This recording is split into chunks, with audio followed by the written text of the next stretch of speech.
So greater sac, horizontal disposition. In earlier three sessions, we have seen introduction to peritoneum, peritoneal folds and ligaments, then this greater sac vertical disposition. Now we are dealing with the horizontal disposition. Horizontal disposition, we are going to deal at three levels. One will be the below the transverse colon and at epiphyleal foramen and above epiphyleal foramen.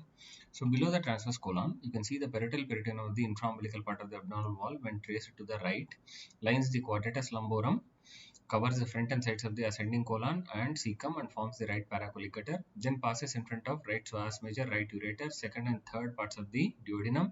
So in front of inferior vena cava and abdomen aorta, the peritoneum is continuous with the right layer of the root of mesentery. The parietal peritoneum of infraumbilical part of the abdominal wall when traced to the left covers similar structures of the post-abdominal wall and lines front and sides of the descending colon, forming left paracollicator and joins the left layer of the root of mesentery.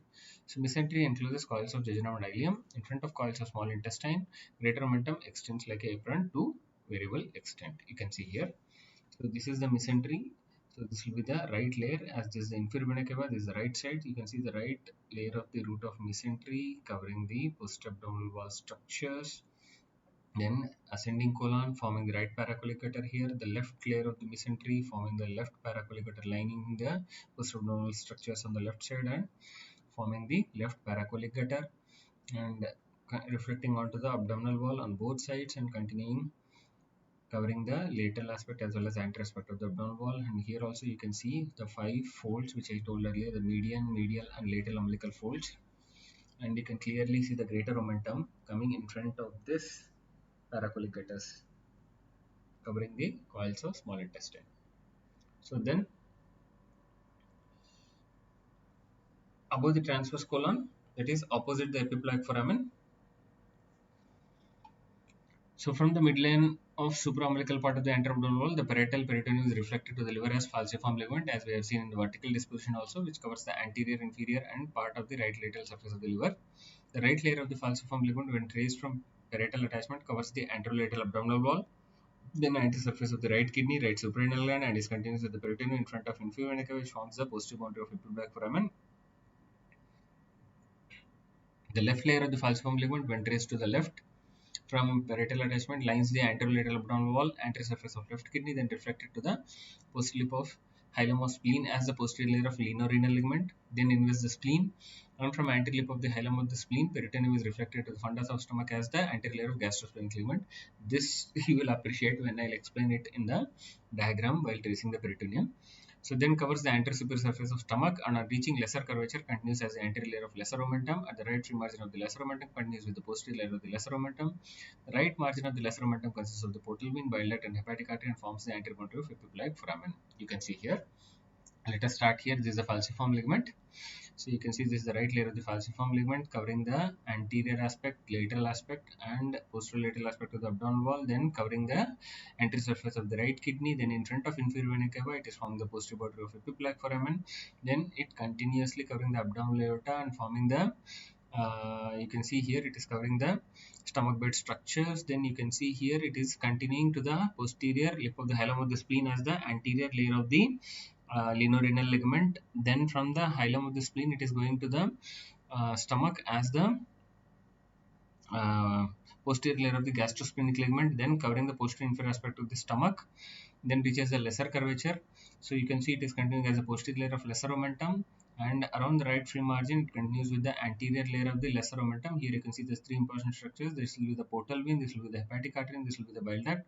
And here you can see the peritoneum is continuing as the anterior layer of the lesser omentum, reaching the lesser curvature covering the anterior superior surface of the stomach, then reaching the greater curvature. Here you can see it is forming the anterior layer of the gastrosplenic ligament, then covers the spleen,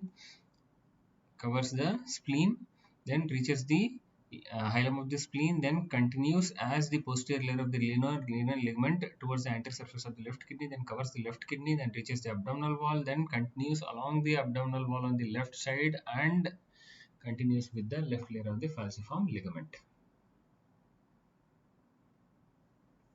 So here you can see the continuation between, so this green color is the peritoneum of the greater sac and this purple color is the peritoneum of the lesser sac.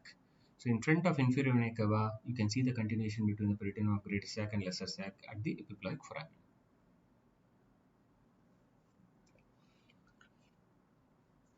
So above the epiploic foramen, so from the hepatic attachment, the right layer of the falciform ligament covers the anterior and right lateral surface of liver, and from apex of bare area of liver reflected to the diaphragm as right triangular ligament. So I have shown this right triangular ligament in the peritoneal folds lecture. Then sweeps forwards to line the anterior abdominal wall and reaches the right layer of the falciform ligament.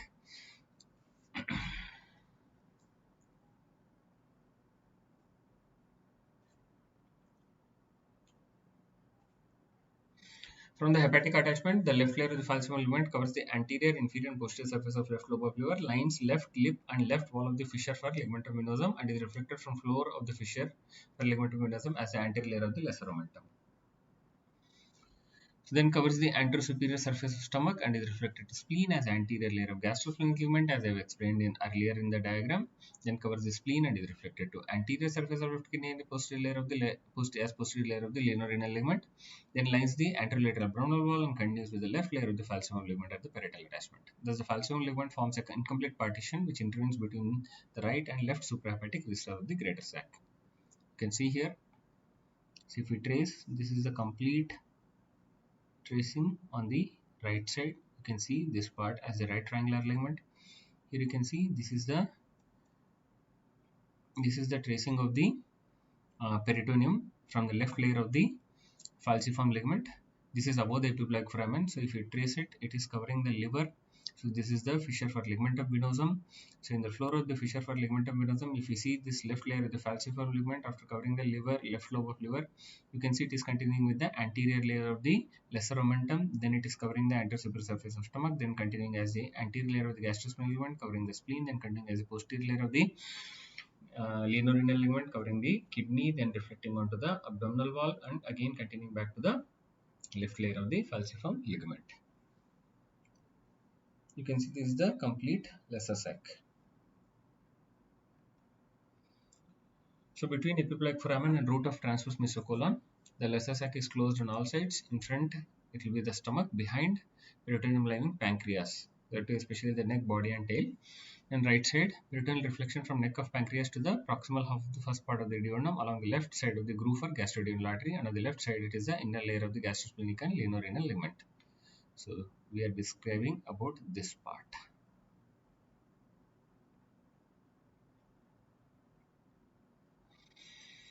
So this will be the last session which will be dealing as the peritoneal cavity.